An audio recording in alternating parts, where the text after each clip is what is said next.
હાલો નમસ્કાર, હું મોળુભાઈ ભગત, સુરેન્દ્રનગર જિલ્લા કોંગ્રેસ ઉપપ્રમુખ। અત્યારે અમારા બહેનું ધોળી તલાવડી વિસ્તારમાંથી પાણી માટે રજૂઆત કરવા થાન નગરપાલિકામાં આવ્યા, પણ નગરપાલિકાની અંદર કોઈ પણ સત્તાધીશો એક પણ હોય નહીં। તો અમે અત્યારે આયા, કોઈ અધિકારી કે કોઈ સત્તાધીશ ન હોવાથી અમે રજૂઆત કોને કરવી?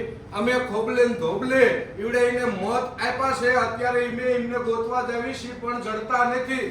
તો મહેરબાની કરીને 28 દિવસથી અમારે પાણી નથી આવ્યું, તો પાણીના ટાંકા માટે 500 રૂપિયાનો પાણીનો ટાંકો લેવો પડે છે અને અમારા બહેનો અત્યારે નગરપાલિકાએ રજૂઆત કરવા આવ્યા છે, તો અમારી રજૂઆત કોઈ સાંભળવા વાળા નથી। બેનો બોલો। અમે રૂપાવટી રોડ દલવાડી નગરમાંથી હું વસંતબેન બોલું છું। પેલા 20 દિવસથી આ એક પણ પાણીનું ટીપું પડ્યું નથી અને ખોટા મેસેજ નાખે છે કે અમે તમારે દલવાડી નગરમાં પાણી છોડીશી, તો અમે અહીંયા બેઠા છીએ, અમારા ઘરે જઈને જોઈ આવો, એક પણ ટીપું પાણી હોય તો ખોટા અમારી સોસાયટીનું નામે બદનામ કરે છે, ખોટું બોલે છે। ફોન કરી તો ફોન ઉપાડતા નથી। આ નગરપાલિકાએ સવારે 10:30 વાગ્યાના આવ્યા છે, પણ હજી કોઈ અત્યારે લગી અમને કોઈ ભેગું થયું નથી। ફોન ઉપાડી તો ફોનમાં જવાબ દેતા નથી, તો અમારે આ ક્યાં અરજી દેવી?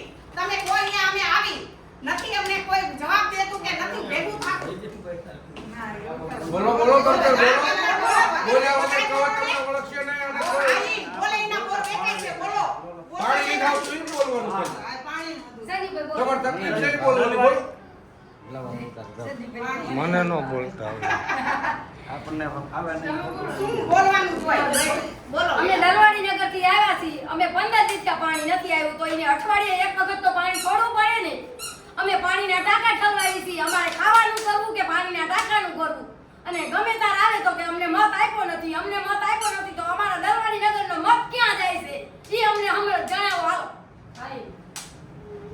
એટલે કહેવાનું એવું છે કે ભાજપ વાળા મત લઈ અને પછી કામ ન કરવા હાટું થઈ અને બીજાના માથે ધોવાનું નાખી દેશે। એટલે મહેરબાની કરીને થાન 70% તમારી આરે છે, આવતી વખતે લગભગ 30% રહેવાનું છે। આવીને આવ્યું તમે કામ કર્યા રાખો એવી હું તમને શુભેચ્છા આપું છું। જય હિન્દ, જય ભારત।